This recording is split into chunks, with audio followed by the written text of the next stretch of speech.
to another episode of In the Living Room with Stephanie Lopez. My special guest today is Bridget Fuller Grace. Bridget, affectionately called Bree, has a show she hosts on Sundays on Facebook and YouTube called Heart to Heart with Bree. Please support her channel. Thank you. My topic today is called Experiencing God's Favor.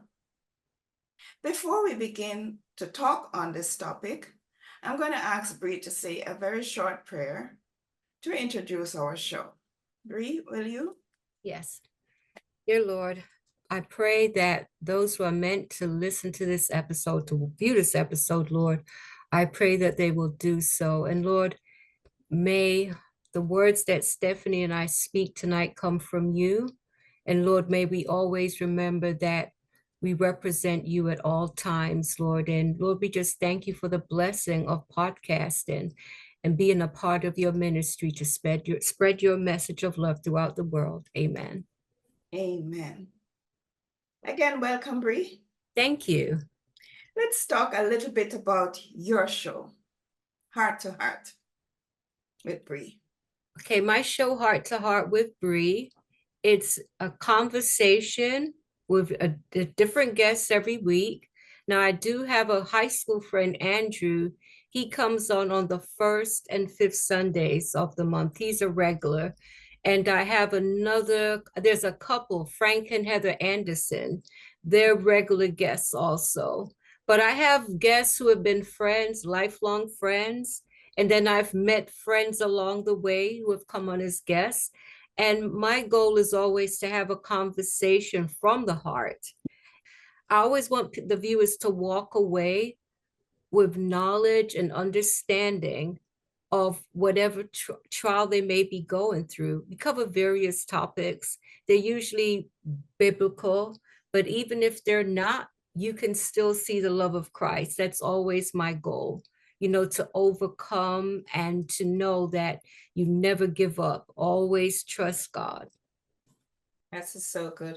That sounds so much like my intention too, Yes. because we want to spread the word of God in our way.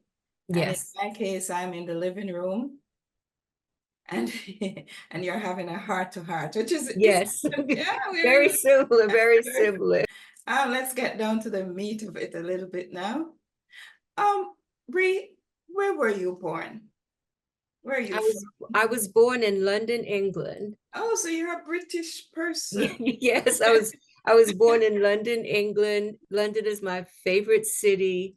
I've I've lived in the United States now since 1981, but in my heart, I still feel very British. So you went to school primarily in England then? Yes, I did. Yes, I did. I moved to Jamaica when I was just about 11 years old. Oh, okay.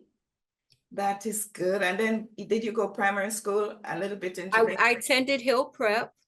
I Okay. attended Hill Prep, and then I went to Titchfield. And then Titchfield. And well, previous to that, I went to Comfort Castle All Age School.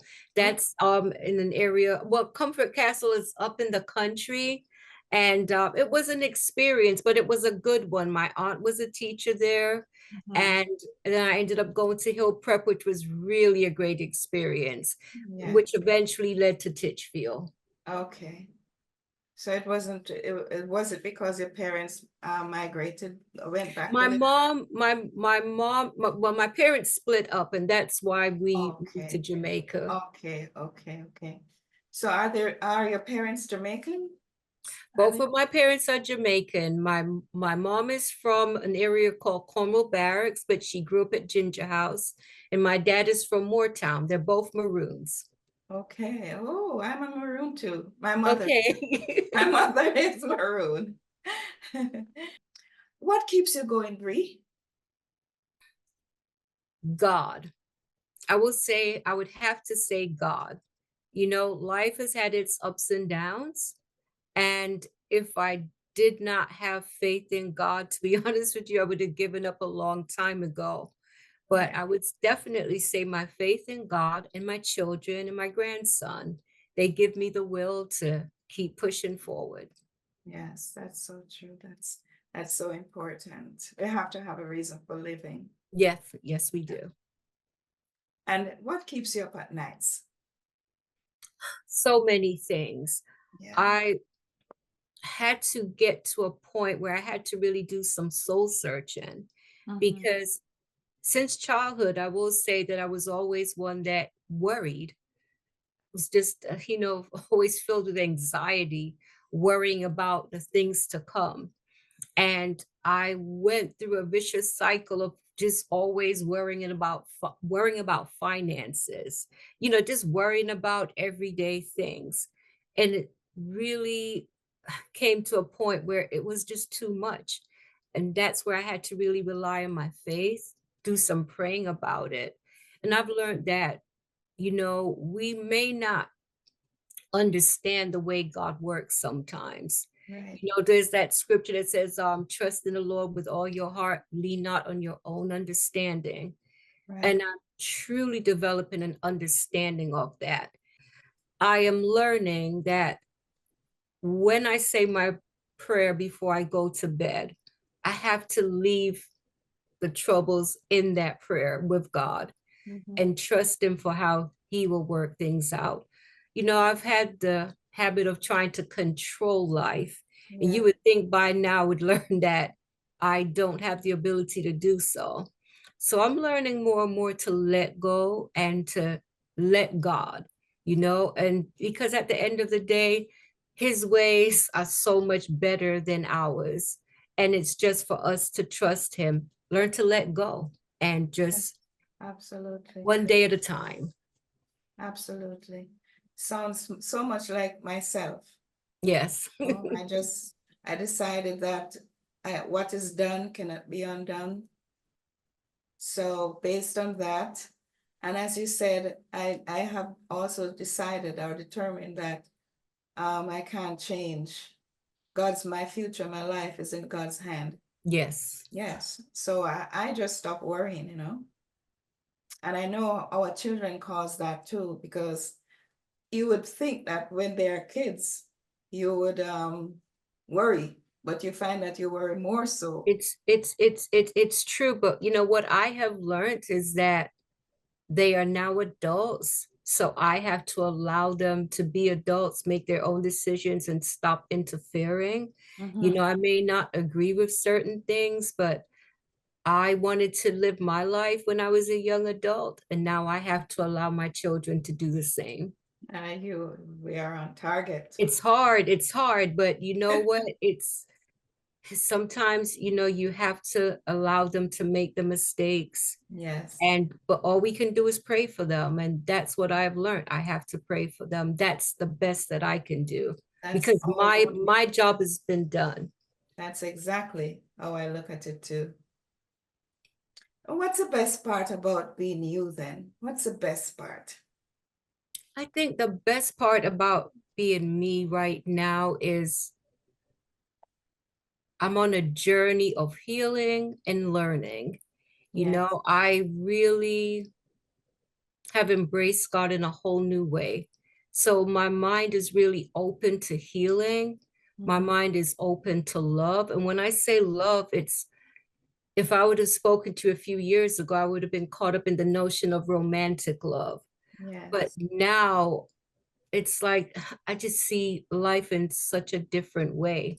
Yes. And that's what I celebrate. And I think that's the best part about being who I am now because I've learned some tough lessons. And I think it's what you do with those tough lessons. And I've applied them to my life. I've learned them and I've learned them well. It took me a long time, but it's allowed me to grow. Yes. And is there anything I didn't have, is there anything from this you think that your children would have learned from you?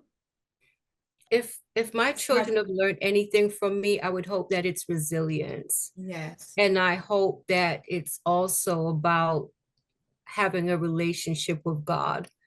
I'm honest with them about, the struggles, but I've also been honest with them about what I believe God has done for me in this life. You have friends. You just mentioned some, those who you have. What's your longest friendships? Oh my gosh. My longest friendships are actually those in England. I still have friends that I had in primary school Mm-hmm. in the 70s. I Mm-hmm. still have some of those friends. I think back to my 60th birthday, and I got birthday messages from some of my primary school friends. And I just thought, wow, isn't that amazing that I still have these friendships? So Yes, those are the friendships that go back the furthest. yes. And if I may speak on that too for myself, I Yes. have some friends I have had for over 50 years, So you can believe. primary school too. And my friend who lives in the state was telling me that her co-workers marvel over this long-term friendship because they don't have that sort of friendship. Yeah. I wonder if it's just because we lived in that time, but we lived in a period of time when playing outside and formulating friendship and that sort of bond was more than it is today. I would definitely agree with you on Yeah. that. I mean, think about it. We grew up during the time when there was no Facebook, Yes, there was no social media. yes, And, we actually, like you said, we went outside to play. We actually read books. yes, We did. It was just a different time and a different way of life. But I would definitely say I cherish all my long-term friendships. I yes. cherish the newer friendships, but there's nothing like that familiar Friend person that that you've family. known all these years. And it's so funny, but when I speak to my friends that I've had since childhood, when Yes, we communicate, it's like I'm seeing them as they were back then. I don't know if you have had the same experience, but that's how it's been for me. it is, it's true. And the thing is, we can go for months and months without speaking. But when we begin to speak, everything, we have no animosity. It's I true. find that some of the friends we have, oh, if you don't call me, I'm not calling you. If you don't call me, I'm not. That kind of thing with these long-term friendships we have, they don't care. We call them when we can Right. and we bond just the same. It's there, It's it's just true. something about it. It's true. I went through a period where I just disconnected from everything and everyone. And I would say it was about 3 years. Yes. And I actually changed my phone number. And one of my really good friends, Maxine, I'll never forget, she asked me, why did I, she said, you just fell off the face of the earth and I Yeah. didn't have your number. And I kept reaching out, but she didn't realize I changed my number. And I felt really bad because she's been such a great friend. And Yes. I told her the truth. I said, to be honest with you, there is no explanation. I was just going through a difficult time. But Yeah. she understood. And I think it really helped our friendship become even stronger. Yes. So like you said, there are those, if they're really your friend, they'll understand. If they're really your friends. Yes. Yes. Relate friends, your short-term friendship, medium-term friendship from church and any other place? Do you have any friends? I've made some friends in church, but Yes. to be honest with you, Stephanie, and it's something I've not really shared, but it's Yes. like for the past few years, I've not actually attended church. I still believe in God, as you all know. My Yes. podcast is based on my belief in God, but I needed to take a step back from a lot of things. And I went on a journey of solitude. Yeah. And it helped me with my relationship with God. I Mhm. needed it to be separate from everything. And, now I am considering returning, but it's like I have to feel ready. But it was just, all that I had been through. Mhm. It was hard to make sense of life. It was hard to make sense of what was taking place. And to be honest with you, I got to a place where I just did not feel safe, if that makes sense. And I Yeah. don't want to hurt anyone's feelings in the church or anywhere like that. It's nothing personal, but it's just my personal journey. But Yeah. I needed to retreat and just find myself again. It's true.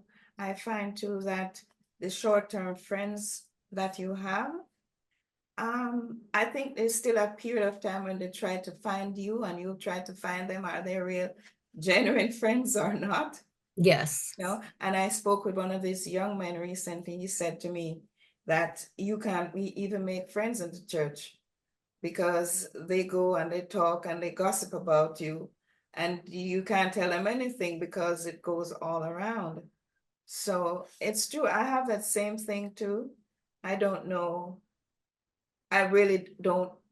You have to, maybe one day somebody has to interview to get into me really deeply. No, right. No, I trust me, I understand what you're saying. And I do miss like Mhm. being in church because that was my life for, for many years.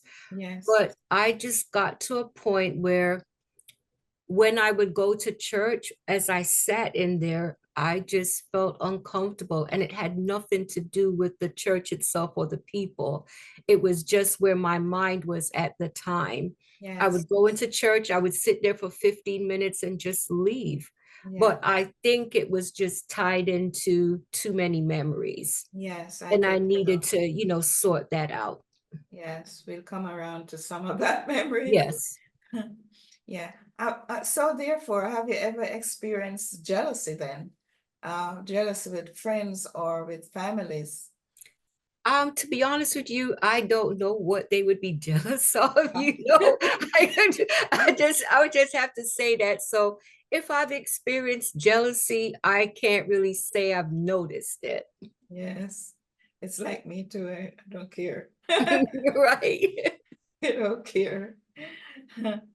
And what about if I were to ask you, have you ever been betrayed? Yes, I Yeah. have. And it was very difficult. And I would say it happened to me several times by people I really cherished. Mm-hmm. But I think betrayal can be a good thing because it lets you know who your true friends are. It lets you know the people that you don't need to have in your life. And I would say to those who have experienced betrayal, don't waste your time on thinking about the act. Just try to grow from it, learn from it. I Yeah. think it was very painful, but as I processed it and as time went on, I was able to let it go. And I think it helped me to be a better judge of character. And it helps me to really not be so open as far as letting people into my life. You have to be careful of who you let into your circle. I talk about that all the time. And Yes. to be honest with you, not everyone belongs in your life. It's okay to have Absolutely. acquaintances, but not everyone is your friend. Of course, we share the love of Christ, but Yeah. at the end of the day, not everyone has good intentions. And Absolutely. once I have discovered that you do not have good intentions as far as I'm concerned, then I will leave you alone. I can say hello to you. I don't have any ill will or any malice or anything like that towards you. Yeah. But I know there's a boundary line that you will not cross. And that's just the way it is. I know that as a Christian, like I said, we're supposed to love our fellow man. And I can love my fellow man, but there are some I can love from a distance. Absolutely. Absolutely. That is so true. So what's the best part of being you? The best part about being me right now is just the desire to grow. And as I said earlier, the desire to learn and the desire to experience life in a whole new way, on Mhm. a totally different level. Because I'm the type of person that as you get older, like in my younger day, oh my gosh, if I was home on a Friday or a Saturday night, it was like the end of the world for me. I just had to be out there. And Yeah. then for years, it's like just wanting to be home. I'm a homebody. I like to read. I just like to chill out at home.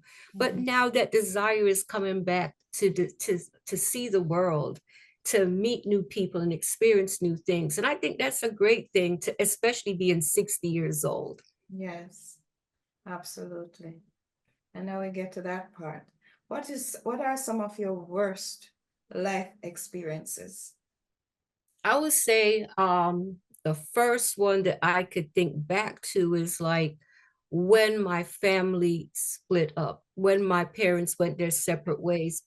At the end of the day, my mother made the right decision. She really did. I'm old enough to remember a lot of things that, she experienced things that no woman should ever experience. Right. And, my mom to me is such a brave woman, Yes. for her to take the chance that she did. She Mhm. was the mother of four young children. She was in her early 30s. Mhm. And, my dad went to work one day and she took us to Jamaica. He came Yeah. home from work and we were gone. Wow. And that was a tough decision for her to make, but at the end of the day, she made the right decision. Right.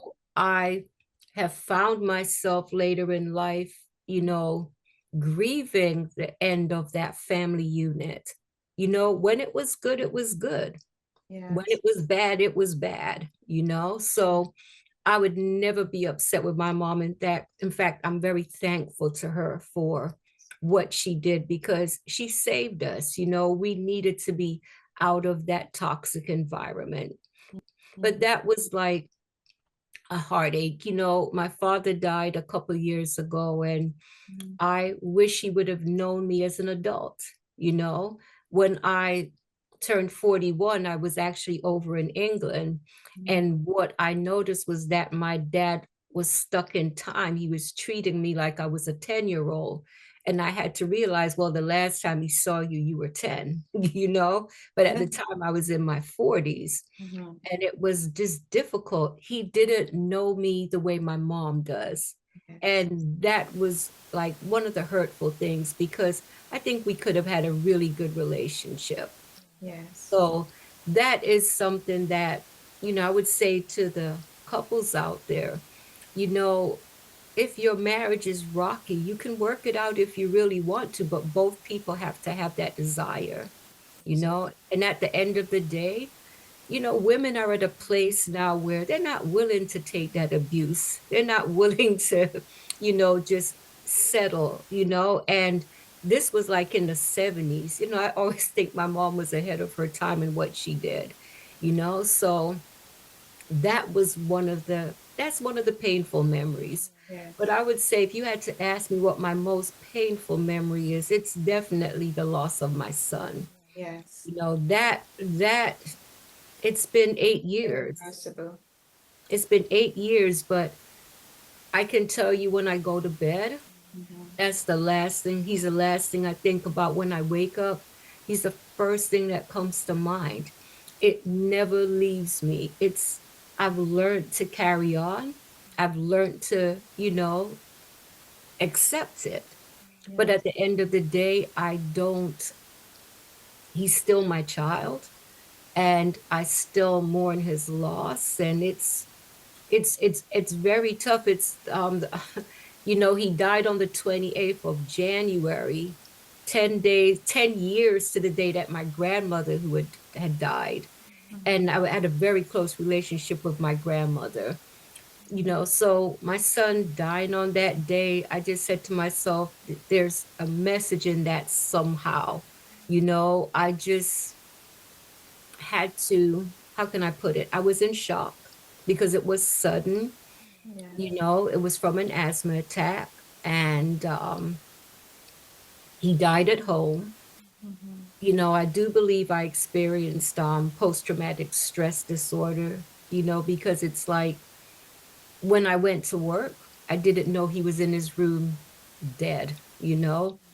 And when I came home from work to see the police, the fire truck out there, and the ambulance, it was a very overwhelming shock. And sometimes I still say to myself, oh my gosh, I can't believe Demetrius is dead.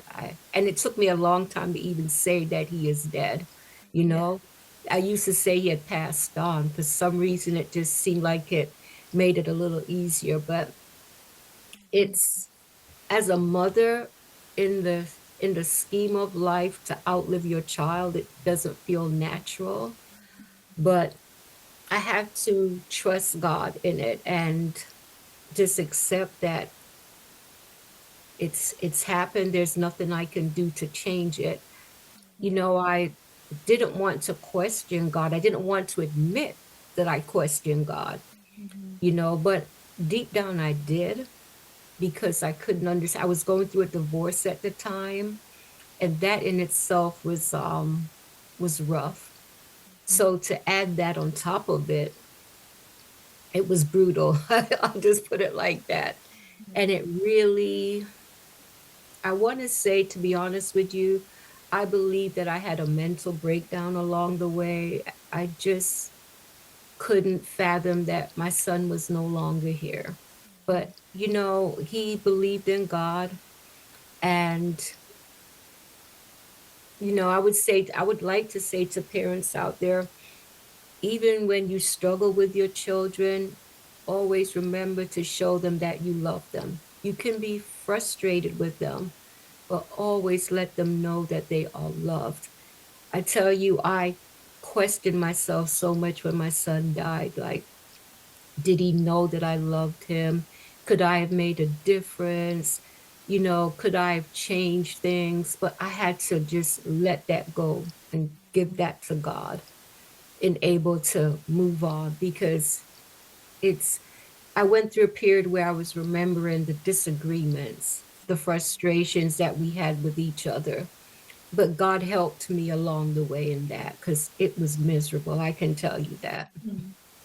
I can imagine, because that's one of the things I had in mind to think, to ask you, um, if there's anything that happened that you think, any particular incident that took place that you regretted and you could have changed as a I parent. wish I would have, unfortunately, when he went off to college, and I think it happened before he went to college, he started smoking. Mm, And, in his younger years, he used to have asthma attacks on a regular basis. And then he was put on a medication called Singular. And that was like a miracle drug. Out of the blue, he stopped having asthma attacks. In fact, it was like I even forgot that he had asthma. When he was younger, we couldn't go anywhere without an inhaler. I used to have inhalers in every room of the house. I had an inhaler in my coat pocket. I had one in my purse, yes. always ready for that emergency. That's just how bad it was. But once he was put on Singular, he had no problems at all. And then when he went to college, I remember getting a call about 3 or 4 in the morning. My sister calling me to let me know she was at the hospital with him. He had an asthma attack. Well, that asthma attack was brought on by smoking. I found that out, later on. I used to yell at him all the time. Why are you smoking? You have asthma. Why would you smoke and you have asthma? I would yell at him all the time. I wish I would have taken the time to communicate a little better, and I wish I would have sat down with him to explain my concerns instead of just yelling. Now, I will say my son was very intelligent. He researched everything. But so I never understood why he didn't really grasp the whole concept of what smoking would do. And something that I found out after he passed away was because I actually took the time to do some research on asthma and smoking and all of that. And what I found out was that for every cigarette that you smoke, you're canceling out the medication. So you can take the inhaler all you want, it's not going to help you. And I can tell you, I remember when my son would take 2 puffs of his inhaler and he would be fine. He got to the point where he could take 10 puffs and it wasn't making a difference. And you could see his color. I remember one day looking at him and I asked myself, like, is he bleaching his skin? Because he looks so pale. Or what I realized it was his body was deprived of oxygen, and that was from smoking. So for those of you out there who are asthmatic, please don't smoke. And if your children are asthmatic and you're a smoker, you might as well give your kids a cigarette. because it's damaging their lungs. Cigarettes, Yes. smoking, period, and asthma do not mix. I empathize. I Thank totally you. understand because one of my prayers have been and is still that God, please don't let any of my children die before me. I I, I I I can don't I know. can totally I can totally understand that it's the, like I said, it's the worst thing that, Yeah. and I think subconsciously every time he smoked, that fear was always there because I remember standing next to him. In fact, days before he died, and Mm-hmm. I could hear him wheezing. And I Mm-hmm. remember saying to him, "Your asthma is not under control." I'm like, Do you still have medication?" He said, "Yes, but I'll run out soon." And I remember my exact words was, "When I get my next paycheck, we'll get you some more medication." And he was dead I think, what, a week or so later. Oh my gosh. Do you recall that you were saying any negative words to him? Because they say words are powerful.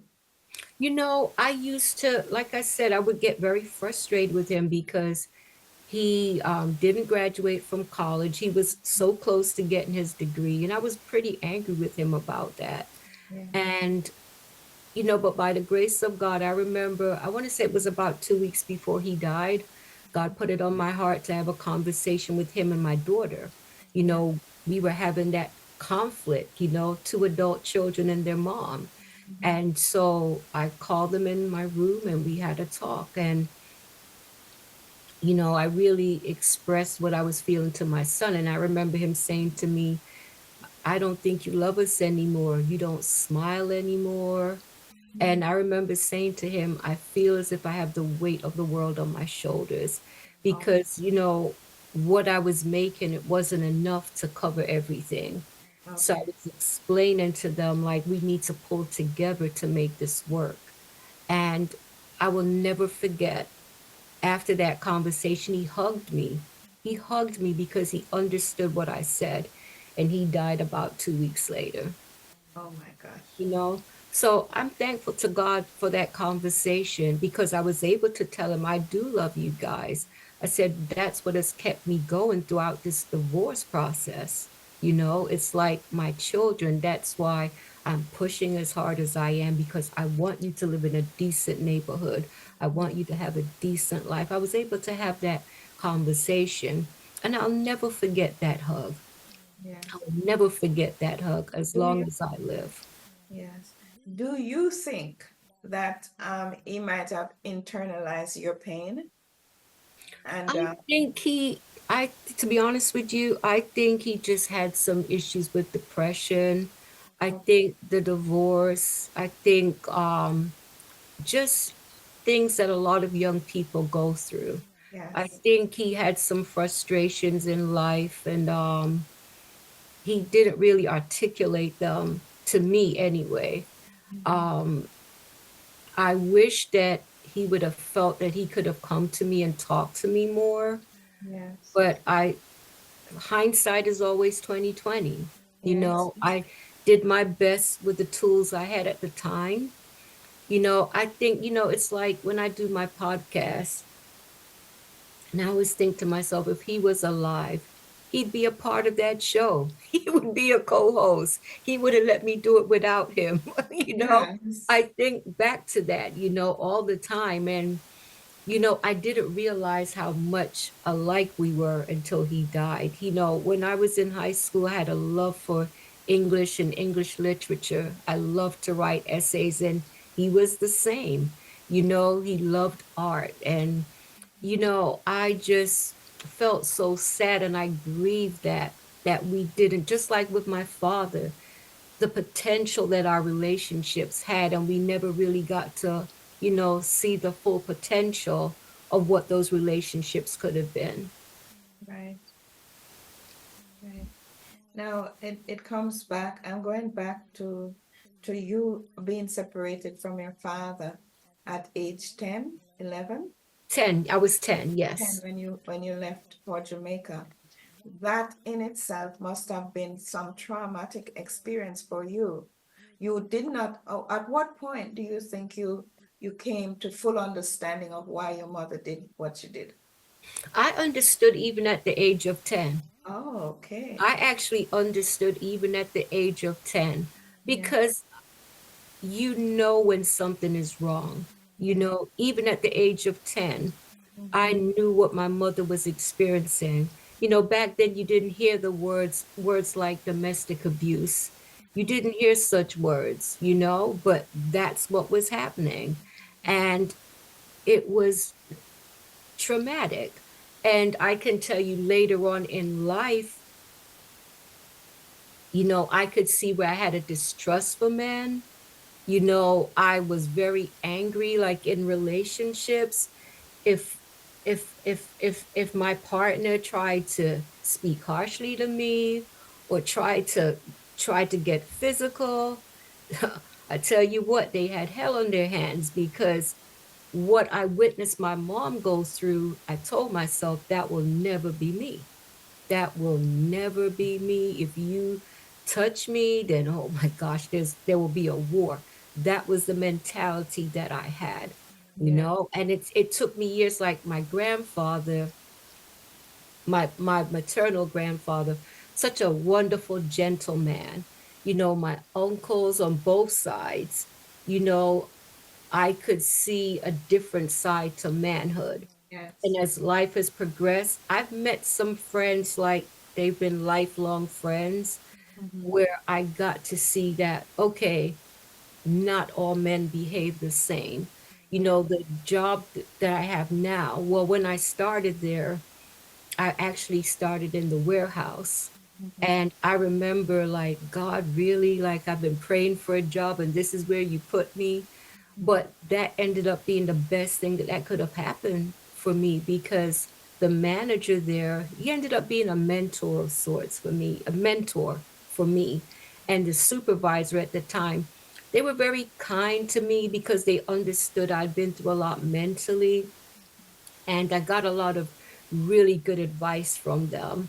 And that's really helped me along the way. I mean, when you're making mistakes and someone cares enough to tell you that you're making that mistake and they're not holding back and they're letting you know basically, look, if this person cared about you, they would not treat you this way. Right. You know, it's hard to hear that sometimes, Mm-hmm. but when someone cares enough about you to be truthful, Mm-hmm. it can change your life. Because there are some people who will tell you these things, but they're telling you in a way to taunt you Yes. and in a way to hurt you. And then they're going to go gossip about it with other people. When someone is telling you because they want what's best for you, it's life changing. Definitely. Definitely. I remembered for myself when I just got married, I told my husband, listen, if you ever beat me, I'll chop off your hand. I'll wait until you're sleeping and turn throw hot oil on you. I don't know if that was internalized and if it took me serious, but I Well, didn't, you you know. it's you know what, no woman should live their lives that No. way. And I think as a man, if you don't know how to deal with your childhood issues or whatever it is, well, now we know about therapy. Back then people didn't talk about therapy. But Yeah, it's like, get some help. Don't take out your issues on your wife and children. absolutely not. Yeah. And so maybe what happened here is that the childhood experience plus the adult experience has impacted so many of your experiences, your way of thinking, you know, Yes. and so on like that. Because I know that if we grew up, for me, I didn't grow up with my mother. Yeah. I think I'm just really coming out of my shell now. The person I was always, I think I was very sort of like introverted, Yes. but now that I'm turning old lady and I have this attitude of don't care what anybody Right. to think, and I think I'm just making the mistakes that I have never made before. Yeah. I I'm just going understand. on, you know? But I totally understand. I wish that, you know, Mhm. because I didn't have my father in my life for a long time. And Right. I wish that I would have had more of his influence, like before being married, to have Yes. an understanding of choosing the right spouse, having the right person in your life. And, what I would say to the women out there, when you decide to get married, you have to ask yourself, why are you getting married? You Right. know, I think that's such an important question. Are you getting married just for the sake of being married? Are Yes. you just in love with the idea of being married? You know, do you think, oh, there's a timeline? I bet if I'm not married by the age of 30, I think it's such a huge decision. And I think you really have to be sure that you're with the right person. There's nothing wrong with being alone. It's better to be alone than to be with the wrong spouse. Oh, yes. Yeah, absolutely. I totally agree with that. My life experience has made me the person I am today. Yes. My life wasn't very easy. When I look in retrospect, didn't grow up with my mother. I didn't think my stepmother was nice to me. Yeah. I lived with my aunt. I experienced abuse, which I have really spoken about, Yes. and all of that. My entire life was one where God's favor Yes. was on my life. If I weren't a worshiper, as small as I was, I wouldn't be the person I am today. Because I believe that many people didn't expect me to become anyone. Yes. That's how it is. That's how my life was. Now, if you look back though, is there anything that you would want to change if you could? If I could change, my son would be here. Yeah. But, I know that that's not possible. Mhm. And, getting to that point of acceptance. But, if I could change anything, really, to be honest with you, I wouldn't have made the mistakes that I've made in life, poor choices in men, not really being confident in myself, doing things for the wrong reason. It's like since I have really come into this relationship with God, Mhm. it's like what I've learned is that when a relationship isn't one-sided, it makes all the difference in the world. And when a relationship isn't forced, when it's a genuine, mutual, satisfying experience, that's how my relationship has been with God. So it's taught me, you don't chase behind people, you don't try to force connection. It has to come from the heart. God does not force us into relationship with Him. And that is what I have taken into life now. That is my new thing now, where, it's okay to be alone, and it's okay to take a step back from situations, Mhm. and not to, I think when I was younger, there was a level of desperation there. There was a level of not really understanding what love was, Mhm. and I had the whole concept of love wrapped up in to being in a relationship with a man. And it's Mhm. so much deeper than that. It is. As you speak, I'm thinking of this. I didn't hear you say much about your mother.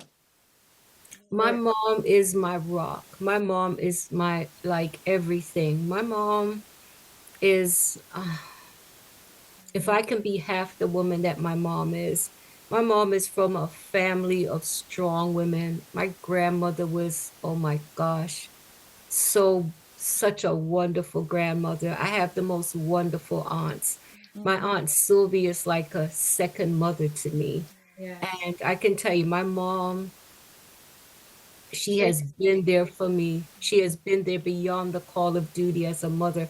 I'm 60 years old, but it's like I'm still her baby in many ways. yes. My children, oh my gosh, I'm telling you, when I think, like, I can tell you the day that my son died, I Mhm. know my mom hurt just as much as I did.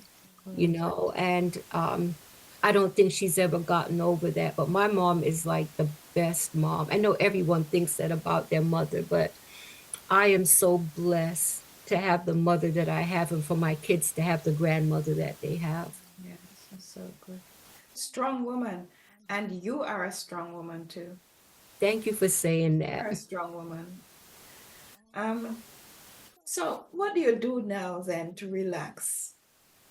How do To be you honest relax? with you, for me to relax now, it's just like when I finally go to bed in the evenings and I'll turn my television on, I'll have a book, or sometimes I play a stupid little game on my phone.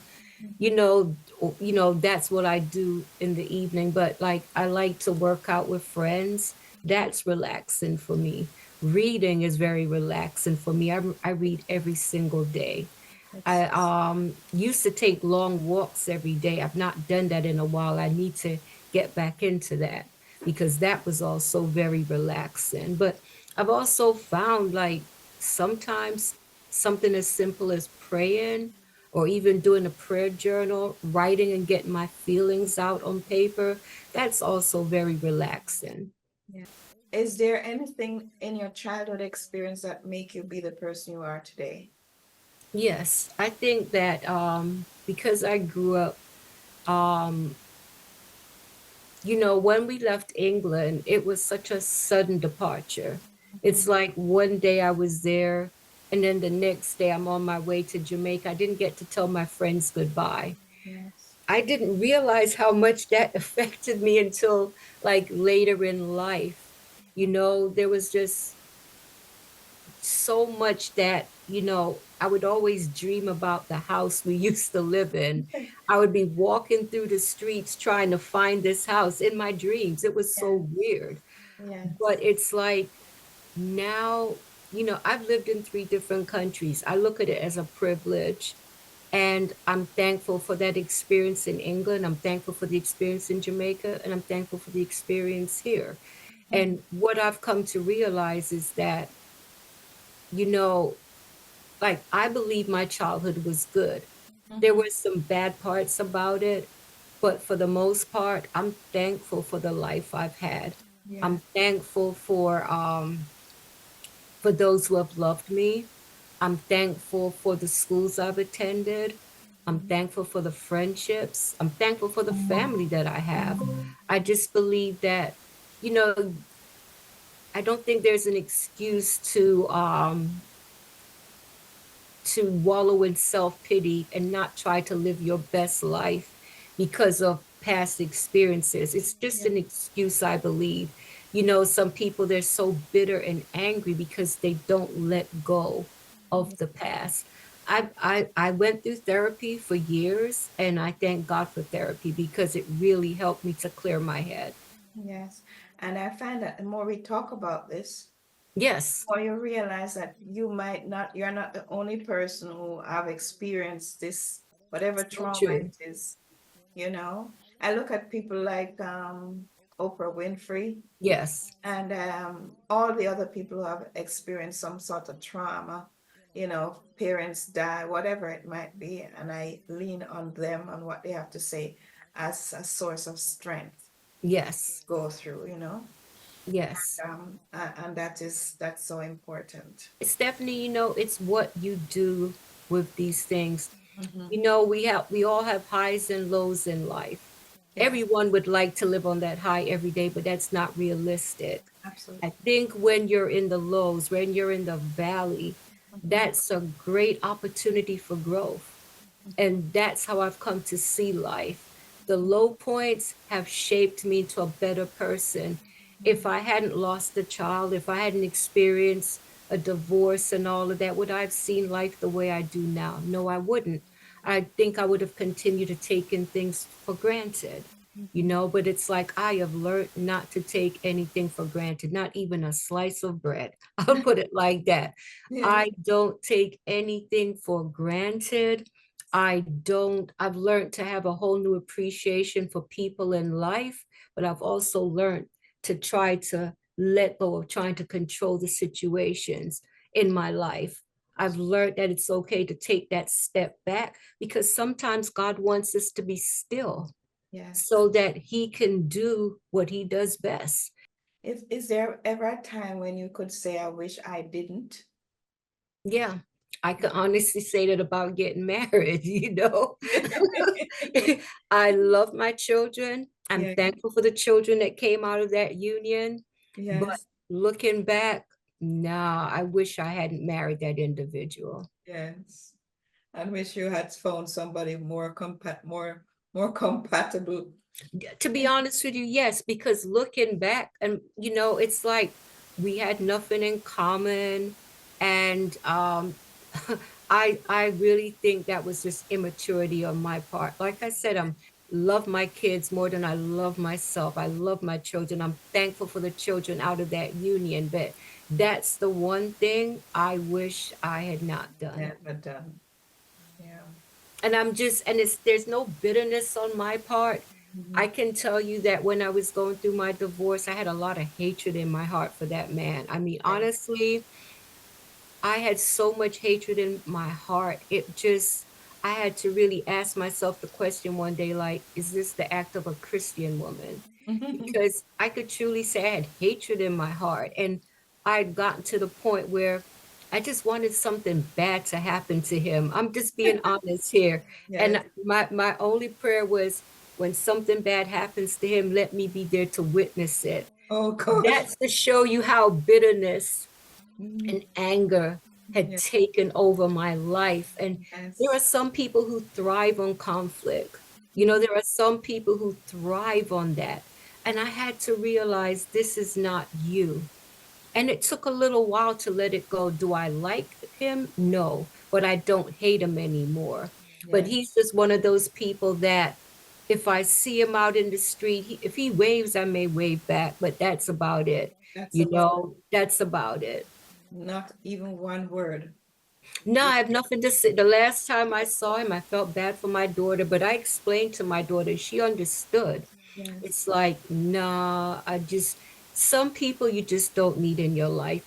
Stephanie, there are some people that I believe they get a kick out of hurting other people. Mhm. And I think that there are some people, like they talk about with narcissists, Right. it's best Mhm. to go no contact. Yes. And it's the truth. That's for your own self-preservation. It's Absolutely. not nothing to do with anger and bitterness, but some people, you just don't need them in your life. They're a narcissist.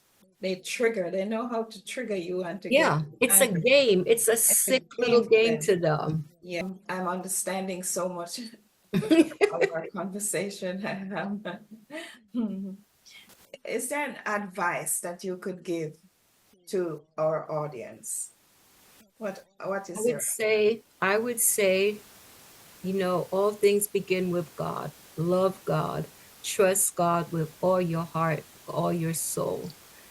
When you love God, when you trust God, I think it helps you to love yourself. And I think it helps you to love others. And when you learn to trust God, you're learning to do things in his strength, not with it, because there are some things that we try to do it on our own. Mhm. And, we need God. We need God. I don't care how rich you are. I don't care how successful you are. We Mhm. all need God. And I think it all starts there.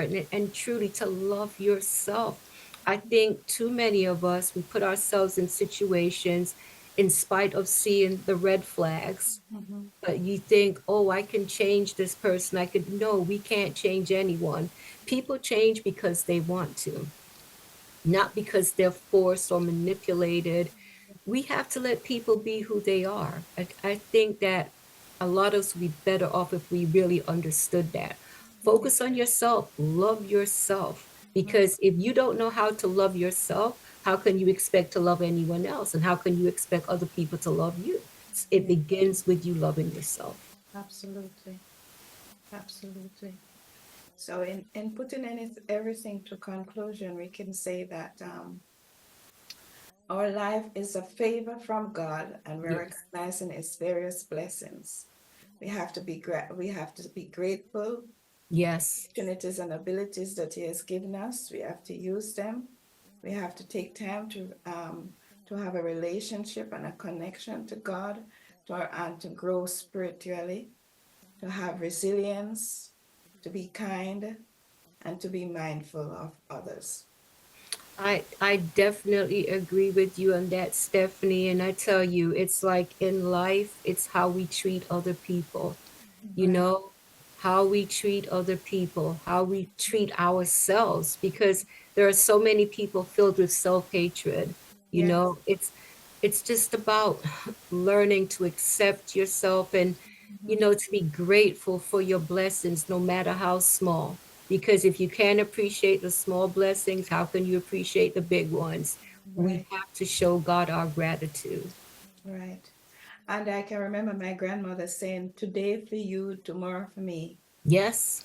And there's another quote that says, remember the person you see on your way up, going up, because that's the same person who you may need help from on your way coming down. It's the truth. Listen, I've seen it too many times. People have accomplished a lot in life. I'm happy for them. But Yes. there's never an excuse to try to step on other people or to you know, to make other people feel bad about where their life is. But I think we all have to learn. If you live in a shack, be thankful for that shack. Yes. You know, be thankful for whatever it is that God has blessed you with. You don't know what God has in store for you tomorrow, you know? So let's be thankful for today. Again, thank you everyone for watching. I would invite you to visit and to support Bree's channel. Her channel is called Heart to Heart with Bree. Her program airs at 7 p.m. on Sunday, and it's live also on Facebook and on YouTube. Thank you for that, Stephanie. Thank you everyone for watching, and see you again in the living room.